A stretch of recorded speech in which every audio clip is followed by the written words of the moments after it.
de Efesios capítulo 6 y vamos a leer versículo del 10 al 20. Efesios capítulo 6.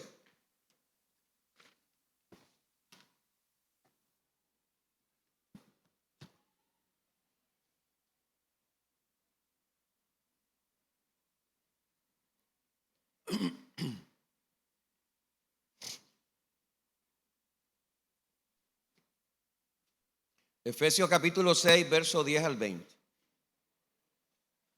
Vamos a hablar esta mañana, este día, sobre la armadura de Dios. Con este tema vamos a cerrar la doctrina que hemos estado hablando durante ya 3 domingos con este. Hemos estado hablando acerca de la doctrina de Satanás y yo espero que usted haya sido edificado y que usted tome las herramientas, las armas, el conocimiento que Dios nos ha dado a través de su palabra para que seamos más que vencedores en el nombre de Jesús. Que usted no sea un cobarde que se le corre al diablo. El diablo no, nosotros no debemos corrernos al diablo. El diablo es el que se debe correr nosotros. Someteos a Dios. Eso es lo que dice la palabra, lo enseñé el domingo pasado. Someteos a Dios, resistid al diablo y el diablo huirá de nosotros. Si nos sometemos a Dios. Hablamos la semana pasada. Así que leemos Efesios 6, verso 10 al 20. Dice así: por lo demás, hermanos míos, fortaleceos en el Señor y en el poder de su fuerza. Vestidos de toda la armadura de Dios para que podáis estar firmes contra las acechanzas del diablo. Porque no tenemos lucha contra sangre y carne, sino contra principados, contra potestades, contra los gobernadores de las tinieblas de este siglo, contra huestes espirituales de maldad en las regiones celestes. Por tanto, tomad toda la armadura de Dios para que podáis resistir el día malo, y habiendo acabado todo, estar firmes. Estad pues firmes, ceñidos vuestros lomos con la verdad, y vestidos con la coraza de justicia, y calzados los pies con el apresto del evangelio de la paz. Sobre todo, tomad el escudo de la fe con que podáis apagar todos los dardos de fuego del maligno. Y tomad el yelmo de la salvación y la espada del Espíritu, que es la palabra de Dios, orando en todo tiempo con toda oración y súplica en el Espíritu, y velando en ello con toda perseverancia y súplica por todos los santos, y por mí, a fin de que al abrir mi boca me sea dada palabra para dar a conocer con denuedo el misterio del Evangelio, por lo cual soy embajador en cadena, que con denuedo hable de él como debo hablar. Amén y amén. En el nombre de Jesús, yo espero que este día lo que vamos a compartir usted lo reciba, usted lo crea y usted lo obedezca. Yo no sé por qué, pero en algunas ocasiones hay personas cuando hablan de este tema, de la armadura de Dios, hay personas que piensan eso de la armadura de Dios es como muy sofisticado. Eso de la armadura de Dios es como algo que cuesta. ¿Y cómo me pongo la armadura de Dios? Otras personas creen que la armadura uno se la pone y se la quita. Me la pongo ahora y me la quito mañana. O me la pongo el domingo y me la quito el lunes. Y hay un montón de cosas que se creen y que el diablo se aprovecha de eso para que la iglesia, los cristianos, no tengamos firmeza, no tengamos solidez, hermano, en nuestro conocimiento. Así que yo le ruego a Dios que esta mañana, este día, nuestro entendimiento se abra. Nuestro entendimiento se abra para que la palabra de Dios realmente cause impacto en nuestra vida y entendamos, hermano, que como cristianos Dios nos ha dado su armadura. No es la armadura mía, es la armadura de Dios. Y que es algo tan sencillo, tan simple. Y voy a intentar de hacerlo lo más simple posible para que todos entendamos que la armadura de Dios no consiste en algo tan sofisticado, algo tan tan elevado que es difícil de poder hacer o tener. No, hermano. El apóstol Pablo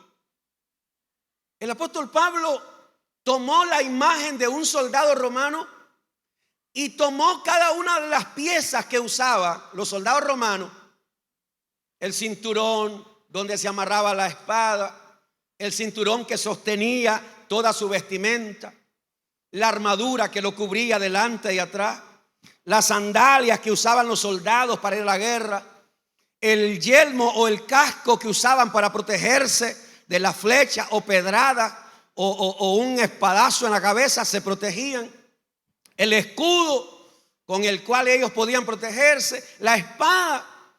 Y cada uno de estos elementos Pablo lo agarró para enseñarle a los cristianos de aquel entonces cómo podemos estar nosotros equipados, armados, para poder resistir y mantenernos, diga, firmes. ¿Cómo se debe mantener todo cristiano? Firmes. Y esa palabra se repite 1, 2, 3 veces en esta lectura, para que se mantengan firmes. En el día malo, manténganse firmes. Ante la acechanza del diablo, manténganse firmes. Ese es el deseo de Dios, que usted se mantenga, firme. No vamos a ignorar que tenemos un enemigo que está bien organizado. De hecho, el apóstol Pablo aquí menciona que nuestra lucha no es contra seres humanos, que nuestra lucha no es contra seres de este mundo, que vamos a usar armas humanas, no. Nuestra lucha no es contra sangre y carne, dijo Pablo, sino contra principados, potestades, gobernadores de las tinieblas, huestes espirituales de maldad en las regiones celestes. Entonces hay un ejército de demonios bien organizado. Ya lo aprendimos eso en otra enseñanza. Satanás es su capitán, Satanás es el jefe, es el príncipe de este mundo. Satanás es el que va comandando a todo este ejército de demonios, y están bien organizados. Están organizados por territorio, están organizados por ciudades, por naciones. Los demonios están súper organizados, y en eso nos ganan a la iglesia. En eso realmente nos ganan. Porque la iglesia, en lugar de estar bien organizada, bien unida, la iglesia pues se va desuniendo. Entonces tenemos que entender que tenemos un enemigo que está bien organizado. Ahora, veamos los aspectos que tienen que ver con la armadura. Pero antes de eso, yo quiero que usted vuelva a leer conmigo el versículo 10. Porque la armadura realmente no tiene sentido si primero no entiendo lo que dice ese versículo 10. Versículo 10 para mí es, si entendemos ese versículo, todo lo demás va a ser fácil, sencillo de aplicarlo. El versículo 10 dice: por lo demás, hermanos míos. Ponga atención que el mensaje es para los hermanos, para los cristianos. Una persona que no es cristiana no puede tener esto. Este es un mensaje para los cristianos. Por lo demás, hermanos míos, ¿qué dice? Fortaleceos en el Señor y en el poder de su fuerza. Entonces, la palabra nos dice que debemos fortalecernos en el Señor. Y usted y yo ya tenemos al Señor. Ahora lo que nos hace falta es ¿qué? Fortalecernos. Me voy a fortalecer en el Señor y me voy a fortalecer en el poder de su fuerza. No son mis fuerzas, es en la fuerza de Él. ¿Con qué fuerza yo voy a vencer? Con la fuerza de mi Señor. ¿Alguien me está comprendiendo ahorita? Yo voy a poder vencer toda acechanza, todo ataque, todo aquello que el enemigo levante contra mí, contra mi familia, contra la iglesia. Yo voy a poder enfrentarlo no con mi fuerza, sino con la fuerza de mi Señor. No con mi sabiduría, sino con la sabiduría de mi Señor. Pero el mandato, ¿cuál es? Fortaleceos en el Señor y en el poder de su fuerza. Ok, ahora mire qué sencillo. Dice, lo primero que habla Pablo aquí de la armadura de Dios es la verdad. Yo no voy a hablar, mire, yo no voy a venir a dar una explicación de la espada romana, del escudo romano, de qué estaba hecho, del casco. No, yo no me voy a detener ahí. Yo voy a ir directito a lo que Pablo realmente quería enseñar. Y lo primero que habla Pablo es de la verdad. El cinturón de la verdad. ese cinturón que se ponía el soldado, Pablo dice, ese cinturón es como la verdad con la cual nosotros nos vamos a amarrar, porque la verdad es la que sostiene todo. Ese cinturón que usaba de cuero el soldado romano sostenía su vestimenta, sostenía su espada, sostenía todo lo que él andaba puesto. Entonces, la verdad es la que nos hace libres. La verdad es la que nos sostiene. ¿Alguien comprende eso, hermano? La verdad. Ahora, pastor,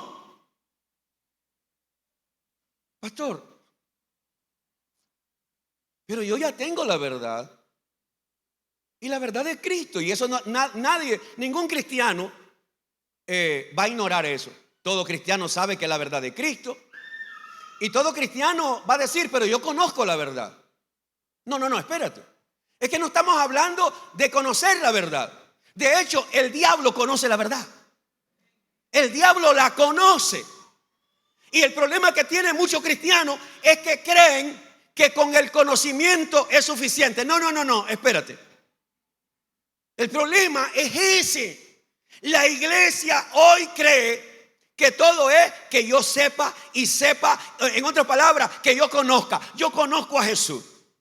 Y yo conozco que Él es el camino, la verdad y la vida. Yo sé que Jesús es el Hijo de Dios. Yo sé que Jesucristo vino a morir. Yo sé que Jesucristo resucitó. Yo sé que Jesucristo, después de 40 días de resucitar, se fue al cielo. Yo sé que Jesucristo mandó al Espíritu Santo. Yo sé que Jesucristo es el que está conmigo. Yo sé, hay gente que sabe eso,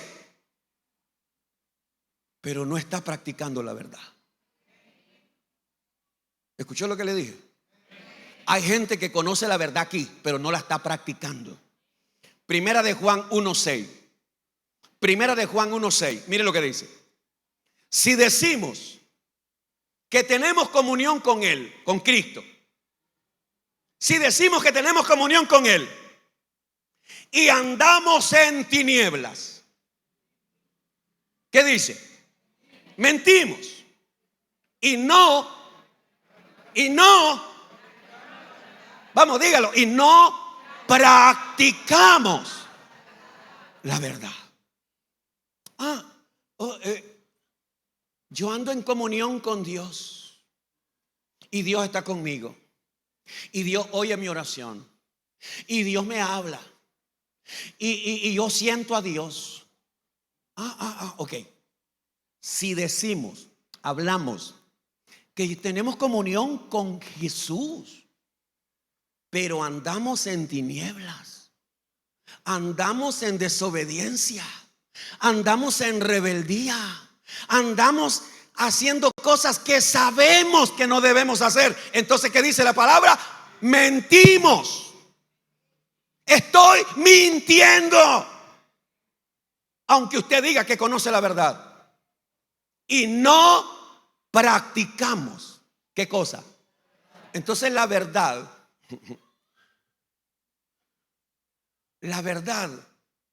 es más que un conocimiento.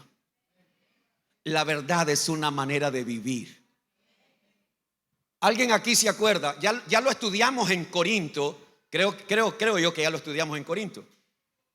Sí, ya pasamos capítulo 11 de Corinto, ¿verdad? Ya lo estudiamos. En el capítulo 11 de Corinto, el apóstol Pablo está exhortando a la iglesia de Corinto porque ellos comían la Santa Cena y bebían la Santa Cena de manera indigna. Y Pablo dice que por comer y beber la cena indignamente, muchos cristianos en Corinto estaban débiles, estaban enfermos y otros ya habían muerto. Cuando tú y yo no practicamos la verdad, tú te vuelves un cristiano debilucho. Y espero que alguien oiga esto, porque algunos de ustedes solo se ofenden. Algunos de ustedes prefieren sentirse solo el ofendido, porque no quieres oír lo que Dios te quiere hablar.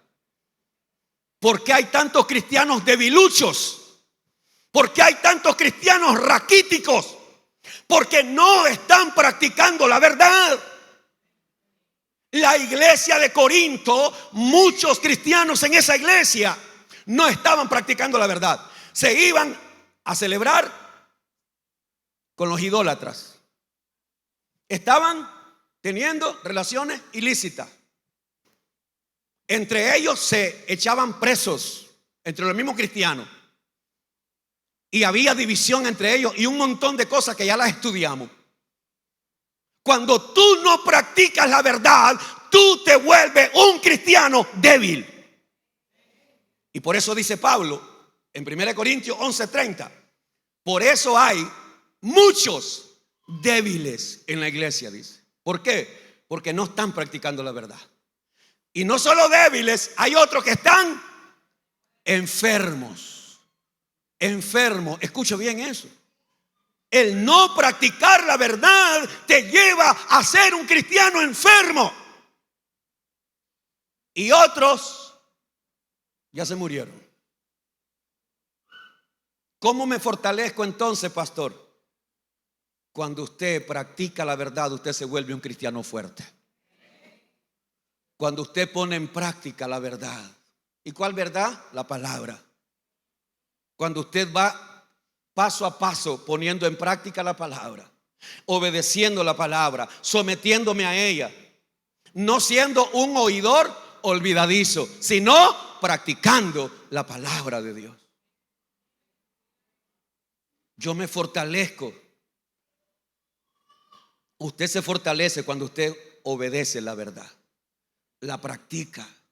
Cuando usted va poniendo por obra aquello que aprendió, por aquello que vino a aprender a la casa de Dios, y usted lo comienza a obedecer, entonces usted se fortalece en el nombre del Señor. Número 2, justicia. Pablo comparó la armadura, lo que se ponía en el pecho y cubría la espalda, con la justicia, la coraza de justicia. Apocalipsis 22, verso 11. Apocalipsis 22, 11.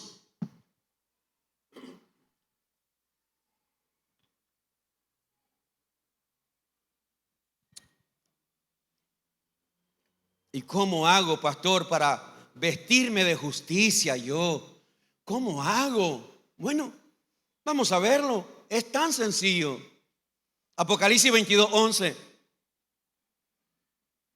El que es injusto, sea injusto todavía. Y el que es inmundo, sea inmundo. En otras palabras, ¿tú quieres vivir tu vida a tu manera? Dice Dios, no hay problema, vívela como tú quieras. ¿Tú quieres vivir así? Dios dice, sigue, yo no te voy a obligar. ¿Tú quieres seguir en pecado? Sigue en pecado. Dice Dios, yo no te voy a obligar. Ah, pero así en pecado yo digo que ando bien. Ah, si tú quieres seguirte engañando, engáñate, dice Dios. El que es injusto, sea injusto. Y el que es inmundo, sea inmundo todavía. Y el que es justo, ¿qué dice? Practique la justicia. Ahí está otra vez la palabra. Practica. Vívelo.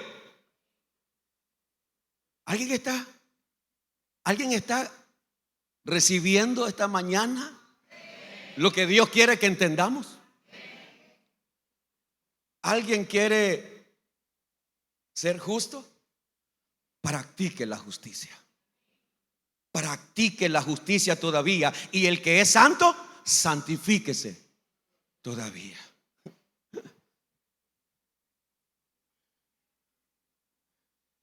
En una ocasión Jesús le dijo a los discípulos, porque os digo que si vuestra justicia no fuere mayor que la de los escribas y fariseos, no entraréis en el reino de los cielos.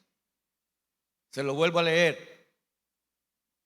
Porque os digo que si vuestra justicia, en otras palabras, si tu manera de vivir no es superior a la de los fariseos, no vas a entrar nunca al reino de los cielos. ¿Tú entiendes? Ninguno de nosotros le ganamos a los fariseos en ayuno 2 veces a la semana. Yo no lo hago. Yo estoy seguro que si pregunto aquí, rara vez podría ser que haya alguien que diga 2 veces a la semana yo ayuno. Ok, pero los fariseos ayunaban 2 veces a la semana. diezmaban de todo, hacían largas oraciones. De hecho, se paraban en las esquinas de las calles y ahí oraban. Visitaban a las viudas y hacían largas oraciones para sacar provecho de las mujeres viudas. Los religiosos, ellos tenían una forma de vestir intachable, desde la cabeza hasta los pies. Ellos eran considerados los hombres más santos, pero delante de Dios eran los más viles pecadores. Entonces Jesús dice: si tu justicia, tu manera de vivir, no sobrepasa a la manera de vivir de los fariseos, tú nunca entrarás al reino de los cielos. Yo espero que alguien oiga eso. Y de repente se nos olvida que de igual que aquellos fariseos, hoy nosotros también estamos viviendo la misma hipocresía. Aparentamos todo bien por fuera. Aparentamos ser muy santos, muy íntegros, muy fieles. Aparentamos ser muy honestos. Aparentamos ser muy hombres y mujeres de Dios, consagrados. Y allá adentro el Señor sigue diciendo: sepulcro. Porque por fuera está bien blanquito, pero por dentro hueso seco. ¿Ah? Jesucristo dijo que cuando viniera el Espíritu Santo, Él iba a convencer al mundo de pecado, de justicia y de juicio. Yo espero que alguien escuche eso.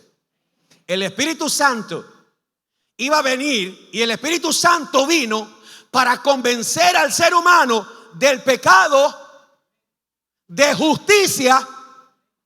¿Qué significa eso, pastor? El Espíritu Santo es el que nos enseña lo que es correcto, lo que es santo, lo que a Dios le agrada.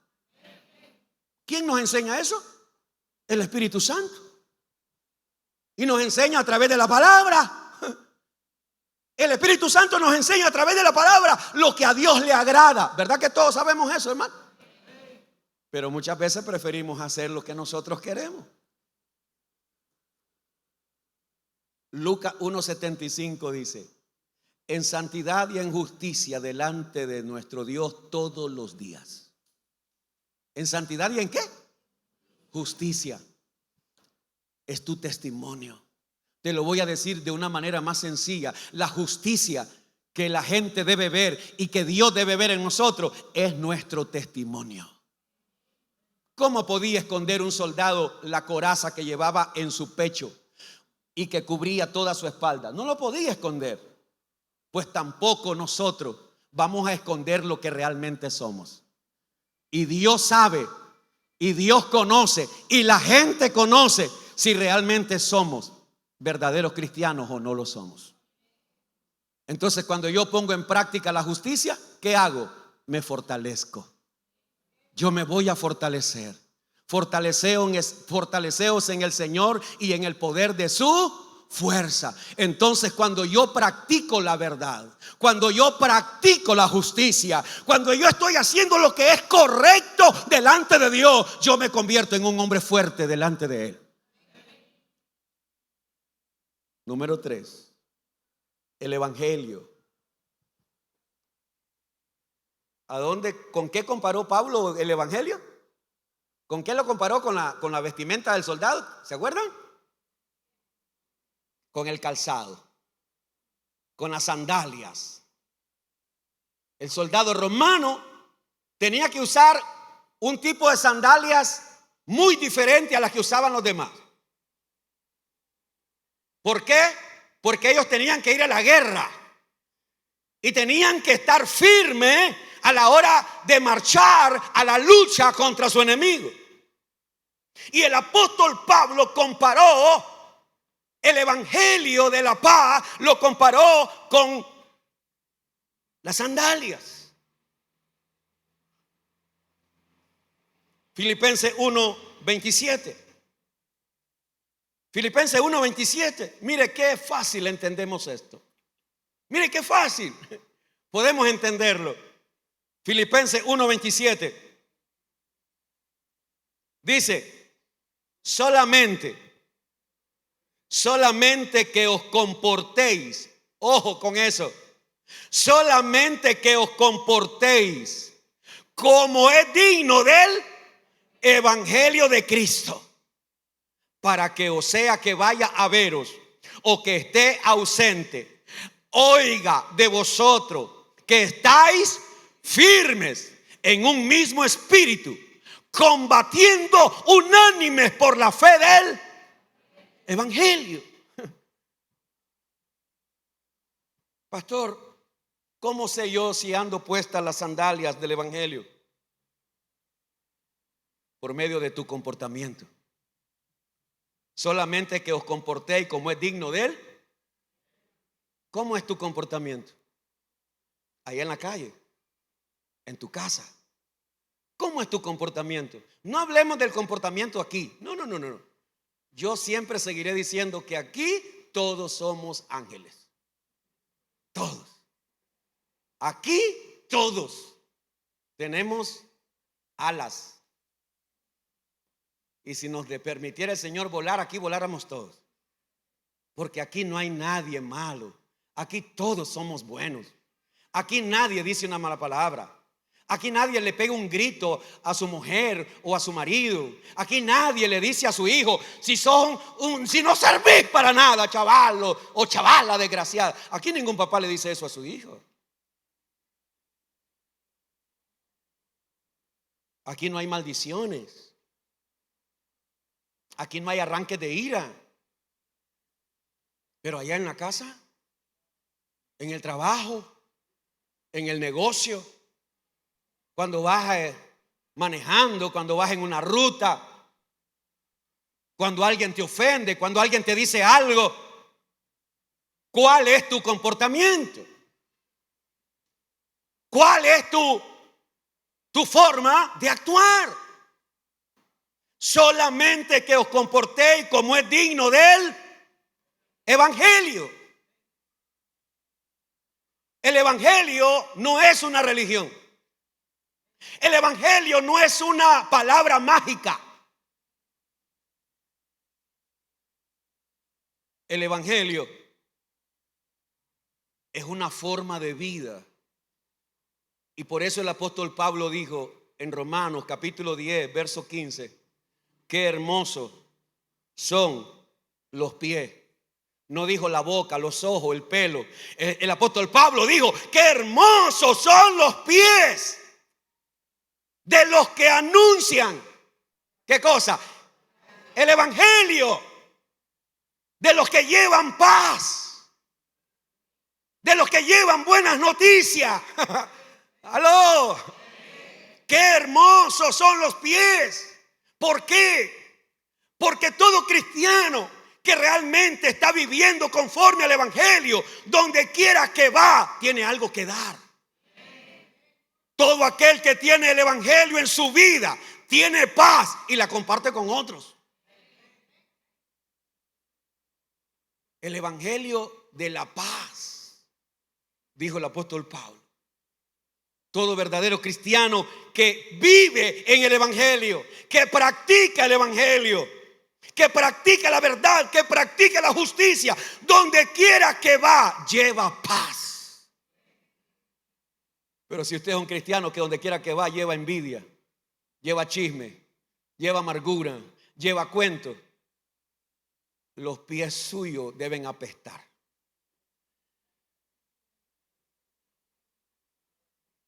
Si usted es una persona chismosa que solo se encarga de andar hablando, como dijo el apóstol Pablo, que había muchas mujeres en aquel entonces que andaban de casa en casa chismeando y hablando. Si los pies suyos son para eso, para llevar chisme, para llevar cuento, si los pies suyos son para andar sembrando envidia, discordia, sus pies apestan. Pero los pies que llevan paz, los pies que llevan una buena noticia, para Dios son hermosos. Y por eso el apóstol Pablo dijo, qué hermosos son los pies de los que llevan paz, de los que llevan una buena noticia. Qué hermosos son los pies de aquellas personas que llegan a un lugar Y aunque todo está negro en ese lugar, esa persona lleva una buena noticia. Personas que en medio de toda adversidad siempre tienen una palabra de fe para dársela a otra persona. Qué hermosos son los pies. Y cada vez que tú haces eso, ¿sabes qué hace Dios contigo? Te fortalece. Cada vez que tú vas a un lugar y llevas paz y llevas una palabra porque el evangelio está contigo, cada vez que tú haces eso, mira hermano, te voy a decir algo. Podemos estar inundados de problemas, podemos estar saturados de necesidades, podemos estar pasando por pruebas y tribulaciones. Pero yo siempre he creído y voy a seguir creyendo hasta que Dios me dé memoria. Yo voy a seguir creyendo que aunque yo esté enfermo, atribulado, necesitado, pero cuando yo le doy una palabra de fe a alguien, Dios me restaura a mí, Dios me renueva a mí. Cada vez que usted aprende, mire, usted cuando alguien te comparta una necesidad, no es el momento que tú le digas a esa persona: pues mira, ¿sabe qué? Yo ando peor que tú. No, señor, usted no es para decirle a la persona: yo ando peor que tú. Bueno, si tus problemas son esos, los míos son peores. No, tampoco debes venir a decirle que tus problemas son peores. Porque aunque tú te estés muriendo en medio de la prueba, en medio de las tentaciones, aunque tú estés pasando por ese valle de sombra y de muerte, pero tú entiendes que donde quiera que vas, tú tienes una palabra para compartir. Dios te fortalece a ti. Yo sigo creyendo que cuando yo doy, yo recibo. Yo sigo creyendo eso. Yo sigo creyendo que cada vez que yo le doy una palabra a alguien, aún en medio de mi dolor, yo puedo darle una palabra a alguien que está sufriendo más o menos que yo. Pero cada vez que yo le doy una palabra a alguien, Dios me fortalece a mí. Por eso es que hay por eso es que hay tantos cristianos tan débiles. Se han olvidado de dar porque solo están esperando recibir.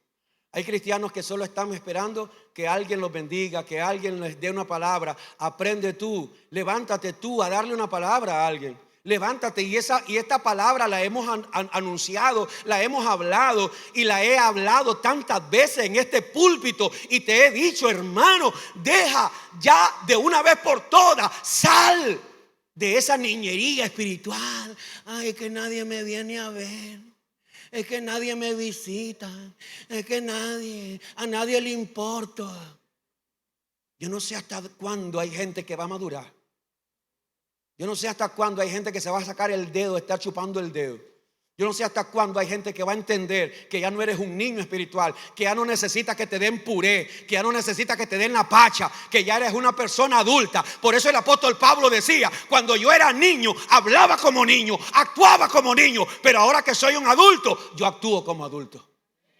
Lamentablemente hay un montón de cristianos hoy en la iglesia que siguen actuando como niños. Ay, y se lamentan que nadie me viene, que nadie me va, que nadie me ayuda, que nadie ora por mí. Levántate a orar tú por otros. Deja que otros, ay Dios mío, deja de estar pidiendo pescaditos que le cuesta a otro. Los pescaditos ya te deberían de estar costando a ti. Sal a pescar tú. ¿Alguien me está entendiendo? Sal a pescar. Ve a compartir, habla. Porque la persona que tiene el evangelio, la persona que tiene la verdad, la persona que practica la justicia, donde quiera que va, lleva una palabra de fe, una palabra de esperanza, una palabra de fortaleza. Yo espero que alguien reciba esto, hermano. Yo espero que alguien reciba esto. Número 4, la fe. La fe. ¿Con qué comparó Pablo la fe? ¿En la armadura? Con el escudo. Pablo comparó la fe con el escudo con el cual apagamos los dardos de fuego del maligno. Hebreos 11:1, ¿qué dice? Hebreos 11:1. El apóstol Pablo, Hebreos 11:1 dice: es pues la fe, la certeza ¿de qué? De lo que se espera, la convicción de lo que no se ve. Hermano, En la vida cristiana, ayúdame, Señor, a decir esto. En la vida cristiana, todos debemos estar claros que todos los días va a haber una lucha. Todos los días va a haber una guerra. Todos los días va a haber una confrontación. Pero como yo soy un hombre de fe y usted es un hombre de fe, una mujer de fe, porque los cristianos andamos por fe, no por vista. Mi fe me ayuda a esperar. Mi fe me ayuda a ver cosas que ahora no las tengo. Pero ¿qué es lo que nos pasa? Escucha bien, por favor. ¿Qué es lo que nos pasa? Cuando comenzamos a pasar por una tribulación en el hogar, conflicto en el matrimonio, hasta que echan chispas, problemas con los hijos rebeldes, hijos que ya no quieren nada de Dios. Cuando estás pasando por una necesidad tan difícil, no tienes trabajo, te corrieron del trabajo y lo poco que tienes no te da para cubrir todo. Y en medio de aquello, en lugar de fortalecerte en fe, ¿tú sabes qué es lo que la mayoría de nosotros hacemos? Comenzamos a dudar. La mayoría de nosotros. Y no hay problema, no digas amén, porque yo sé que a veces no nos gusta decir amén. Pero cuando estamos pasando por tribulaciones, necesidad, angustia, enfermedad, en lugar de fortalecernos en fe, ¿tú sabes qué es lo que hacemos? Comenzamos a dudar de Dios. Comenzamos a desconfiar de Dios. Y comenzamos hasta a reclamarle a Dios. Yo te quiero llevar a Romanos capítulo 4. Vaya conmigo ahí. Te quiero llevar a Romanos capítulo 4. Para mí, este pasaje es uno de los pasajes preferidos cuando yo estoy pasando por una prueba, por una lucha, por una tribulación, por algo que yo ya no sé ni cómo soportarlo. Cuando yo ya no sé ni cómo, ¿qué hago? Cuando yo ya no sé ni a dónde ir, ¿qué hago, Señor? Este es uno de los pasajes preferidos. Porque he entendido que si yo hago esto, en lugar de debilitarme en fe, yo me voy a fortalecer. Romanos capítulo 4, verso 18 al 20. Pablo está hablando de Abraham y dice, Romanos 4, 18. Él, Abraham, creyó en esperanza contra. ¿Alguien comprende eso? Dios le había dicho a Abraham, Abraham, tú vas a ser papá de naciones. Pero ¿cómo voy a ser papá si no tengo hijos? ¿Cómo voy a ser papá si mi mujer es estéril?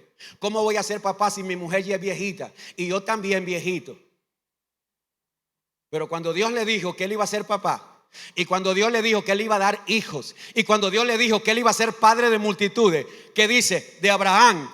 Él creyó en esperanza contra esperanza. Y voy a volverme a detener para decirte algo, hermano. Tú, en medio de tu humanidad, tú no estás viendo cambios en tu esposo, en tu esposa, en tus hijos. Tú no estás viendo cambios. Pero si tú eres un hombre de fe, una mujer de fe, por la fe, tú vas a creer que esos cambios vienen. Y tú vas a creer que esos hijos rebeldes un día van a venir a Cristo. Y tú vas a creer que aquello que hoy no es, un día será. Porque la fe es la certeza, es la seguridad de lo que se espera. ¿Cuántos padres están esperando que sus hijos vengan a Cristo? ¿Cuántos padres están esperando que Dios haga un cambio en sus hijos, en sus hogares, en su economía o en cualquier área de su vida? La fe es la certeza de lo que yo lo estoy esperando, pero no lo veo. Yo lo estoy esperando, pero no lo tengo. Yo lo estoy esperando, pero no está aquí ahorita. Dios le dio una palabra a Abraham. Él creyó en esperanza contra esperanza para llegar a ser padre de mucha gente. Conforme a lo que se le había dicho, así será tu descendencia. Verso 19. Y no se debilitó en la fe. ¿Qué es lo que hacemos nosotros? Nos debilitamos en fe cuando las cosas no pasan. Nos debilitamos en fe cuando no vemos el milagro. Nos debilitamos en fe y comenzamos a dudar. Incluso me voy a atrever a decir algo. Hay algunos de ustedes que están enojados contra Dios. Hay gente aquí que está enojada contra Dios. ¿Por qué? Porque Dios no te ha dado lo que tú has querido. Pero es que tú no has perseverado. Has dudado de Dios. Y no se debilitó en fe, en la fe. Al considerar su cuerpo que estaba ya como muerto, siendo de casi 100 años, o la esterilidad de la matriz de Sara. Abraham sabía que no era con su fuerza que iban a venir hijos, era con el poder de Dios. No es con tu poder que tú vas a cambiar a tus hijos. No es con tu poder que tú vas a cambiar a tu cónyuge. No es con tu poder que tú vas a traer cambios a tu hogar. Es con el poder de Dios. Alguien puede alabar al Señor esta mañana. Alguien puede alabar al Señor este día.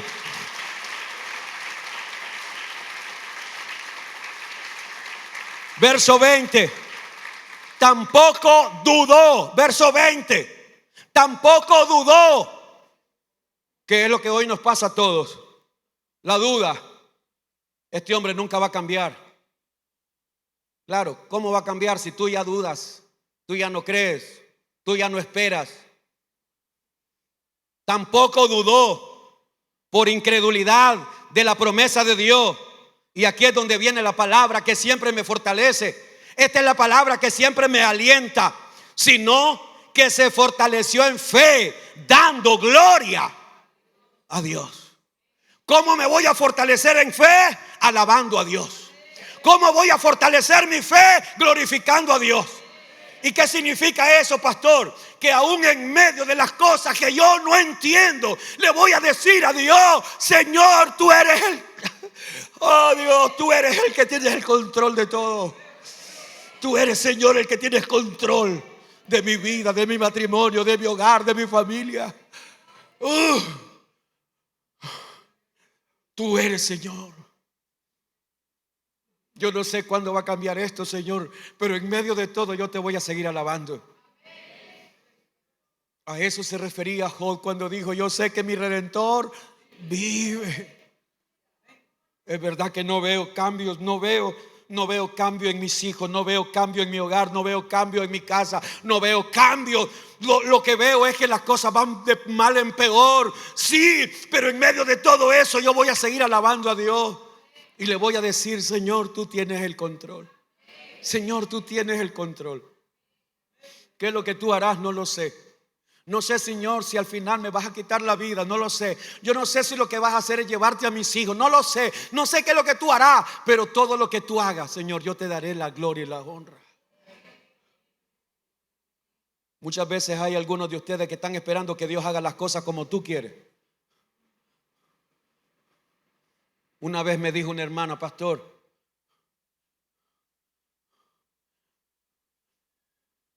yo voy a hacer tal o cual cosa. Yo voy a hacer esto y aquello, me dijo.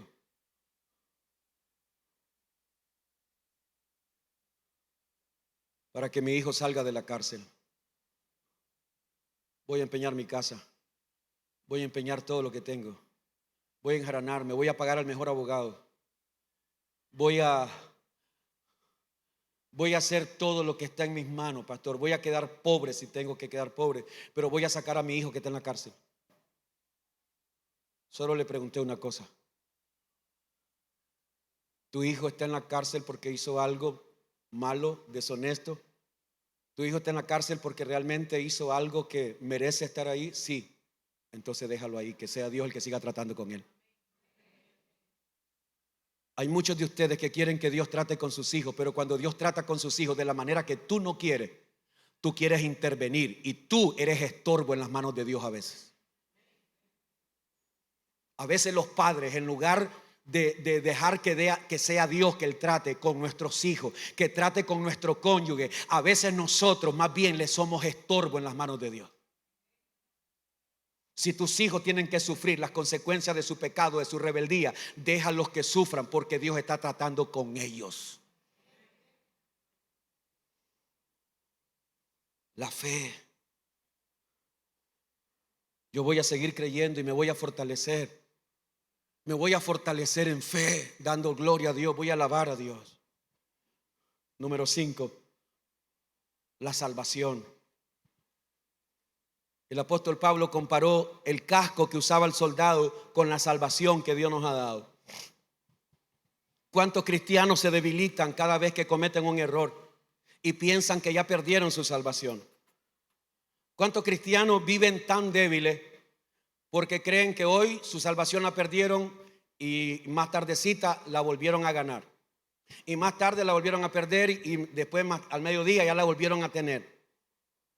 ¿Cuántos cristianos viven en esa confusión? Ya perdí mi salvación porque hice tal o cual cosa mala. Las cosas no son así. No son así. Dios te dio una salvación eterna. Dios te dio una salvación grande. Y eso no quiere decir que estemos inmunes al pecado. Lo que sí quiere decir que cada vez que tú estás consciente que pecaste delante de Dios, debes ir al trono de Dios y pedirle a tu abogado que interceda por ti. Pero algunos de ustedes piensan que hoy en la mañana perdí la salvación y en la noche ya tengo otra vez la salvación. Y al día siguiente la volví a perder y ahora me la volví a ganar. Y ahora me la volví a perder y al día siguiente me la volví a ganar. Yo no sé de dónde sacan eso. Entonces todos los días pierdo la salvación y todos los días la gano. Entonces la salvación es por mi esfuerzo, ya no es por la gracia de Dios. ¿Qué es lo que dice Romanos 8:1? ¿Qué es lo que dice Romanos 8:1 sobre la salvación? Si tú no entiendes el poder de la salvación tan grande que Dios te ha dado, entonces tú eres un cristiano fluctuante, que hoy crees que eres salvo, mañana crees que estás en el infierno, pasado mañana crees que eres hijo de Dios y el otro día tú crees que eres hijo del diablo. Entonces, ¿qué clase de salvación tenemos? Es tan fluctuante nuestra salvación que hoy la tengo y mañana la perdí. Romanos 8:1, ¿qué dice? Ahora pues, ninguna condenación hay. ¿Cuánta condenación hay? Ninguna. Ninguna condenación hay para los que están en ¿quién? Para los que están en ¿quién? Ya no hay ninguna condenación para aquellos que estamos en Cristo Jesús. Alguien diga amén. ¿Cuánta condenación hay? Pero luego tienes que leer lo que sigue. Y ahí es donde está el problema que tienen algunos de ustedes. El problema no es en la salvación. El problema es que no has entendido que tu manera de vivir, ahora que es salvo, debe ser diferente. Ahora pues ninguna condenación hay para los que están en Cristo Jesús, los que no andan. ¿Alguien sigue aquí? Y lo pueden leer. Los que no andan conforme a la carne, sino conforme al Espíritu. Y ahí es donde está el problema que tienen algunos de ustedes. Tú no andas guiado por el Espíritu, tú andas guiado por tu carne, por tus deseos de la carne, tus deseos de la mente, tus deseos del corazón. Tú estás haciendo lo que a ti te da la gana, pero tú quieres creer que eres salvo. No, tú no eres salvo. Tú no eres salvo. Por favor, quítate esa venda de los ojos. Tú no eres salvo. Si tú sigues haciendo las cosas a tu manera, tú no tienes salvación. Eso no lo vas a oír en otro lado. Eso no lo vas a oír en otro lado. Porque yo no tengo problema decirlo. Porque sé que Dios me va a demandar un día si no lo digo. Si tú crees que eres salvo, pero tú andas haciendo lo que te da tu gana, quiero que entiendas una vez por todas, tú no eres salvo. Pastor, pero hace 20 años yo acepté a Cristo. El alma que pecare, esa morirá. Tu alma se murió hace mucho tiempo cuando tú te apartaste de Dios. El Espíritu de Dios se salió de ti. Desde que tú decidiste hacer la voluntad tuya, el Espíritu Santo se apartó de ti. Por eso es que estás vacía, por eso es que estás vacío. Por eso es que no sientes nada cuando oras ni cuando vienes a la casa de Dios. Por eso es que no sientes nada. El Espíritu de Dios se apartó de ti. Pero cuando uno entiende que tiene salvación, ya no hay ninguna. Yo no tengo por qué tenerle miedo a la muerte. No tengo por qué tenerle miedo a la muerte si yo sé que mi alma está salva. Yo sé que estoy en Cristo, que mi vida está en Cristo, y lo que está en las manos de Cristo nadie lo va a arrebatar de ahí. Mi salvación. Yo debo mantener una seguridad que mi salvación no está en mi obra, mi salvación está en la gracia de Cristo. Número 6, la palabra de Dios. Número 6, la palabra de Dios. ¿Con qué comparó Pablo la palabra de Dios? Con la espada que usaba el soldado. Hoy la espada que el Señor nos ha dado está aquí, mire, la palabra de Dios. La palabra de Dios que nos fortalece cuando somos tentados. La palabra de Dios que nos fortalece cuando pasamos por pruebas. La palabra de Dios que nos fortalece cuando tenemos debilidades. La palabra de Dios que nos fortalece cuando somos derrotados. Porque si usted piensa que nunca ha sido derrotado, usted está equivocado. Muchas veces hemos sido derrotados, pero no estamos destruidos. Muchas veces hemos sido derrotados. Hemos sido derrotados por nuestros deseos de la carne, hemos sido derrotados por los deseos del mundo, hemos sido derrotados por el diablo, hemos sido derrotados, sí, muchas veces. Pero hemos oído aquella palabra que dice: torre fuerte es el nombre de Jehová, a él correrá el justo y será levantado.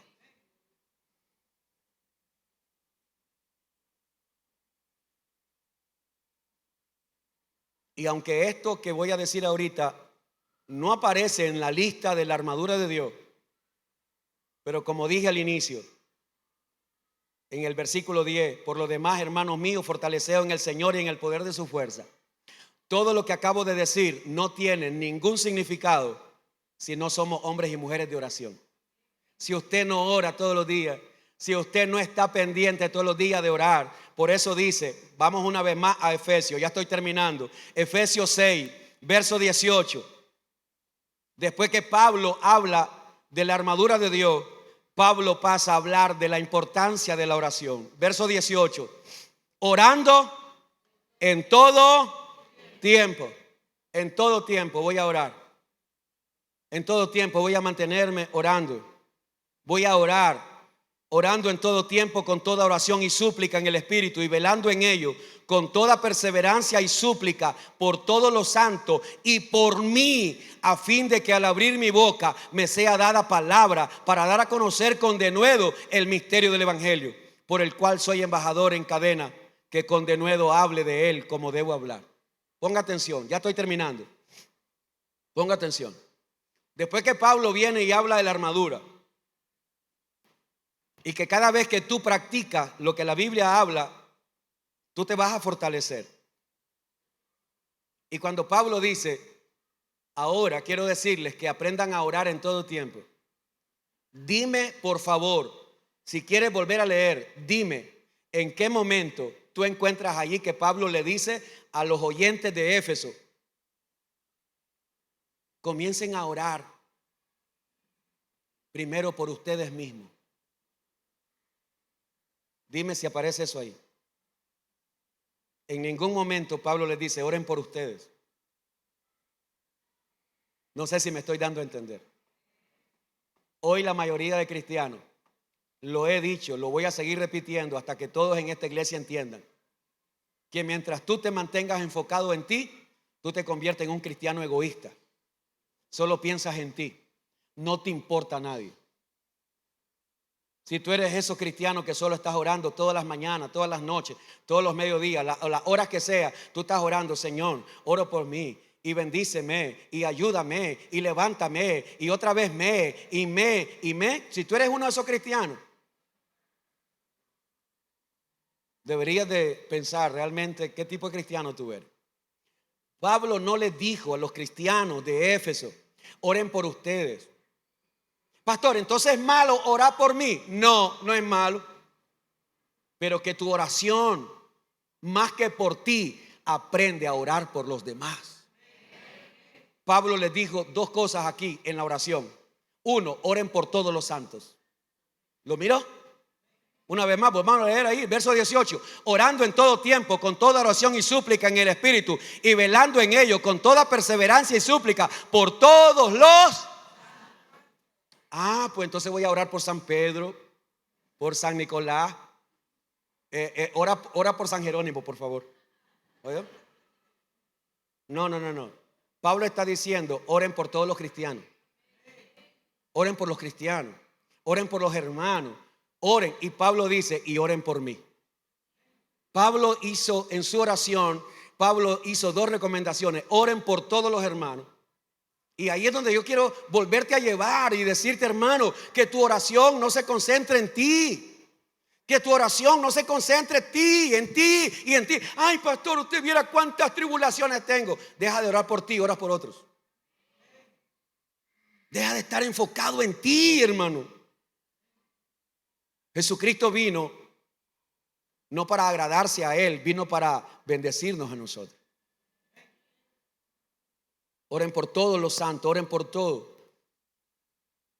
Hasta que yo aprendí eso, en este altar se ora por los pastores de otras iglesias, por los hermanos de otras iglesias. Oramos por los líderes de otras iglesias. Y para cerrar y terminar esta enseñanza, yo solo quiero recordarles que Satanás ya fue vencido. Jesucristo lo venció en el desierto, en los 40 días de ayuno que estuvo Jesús. Allí fue vencido. Jesucristo lo venció porque no cayó en tentación. Jesucristo venció a Satanás en la cruz del Calvario. Y un día Satanás recibirá su merecido, porque la Biblia dice que será lanzado al lago de fuego. Entonces todos sabemos cuál es el fin del diablo, pero por alguna razón el Señor todavía ahí lo deja, que siga haciendo algunas cosas. Y entonces nosotros no tenemos por qué preguntarle a Dios, Señor, ¿y por qué no mandas al diablo y a la chingada? No, Él va a ser el Señor a su tiempo, en su momento. Y yo quiero terminar esta enseñanza diciéndote, hermano, sigue peleando la buena batalla de la fe y echa mano de la vida eterna. Sigue peleando. Pastor, ¿y cómo voy a pelear? Practica la verdad. Practica la justicia. Vive el evangelio. Cada vez que tú hagas esto, ¿sabes qué hará Dios contigo? Te va a fortalecer. Cada vez que tú pongas en práctica la palabra, tú te vas a fortalecer. Pero cada vez que tú desobedeces a Dios, tú te vas a debilitar. Cada vez que tú vayas en contra de la palabra de Dios, te vas a debilitar. Cada vez que tú hagas las cosas a tu manera, tú te vas a volver un cristiano más débil, más débil. Tú haces todo lo contrario a la palabra de Dios, tú vas a ser un cristiano débil, apagado, frustrado. Pero no es ese el deseo de Dios. El deseo de Dios es que tú seas un cristiano fuerte en el nombre de Jesús. Padre, en esta mañana yo te doy muchas gracias por tu palabra. Te doy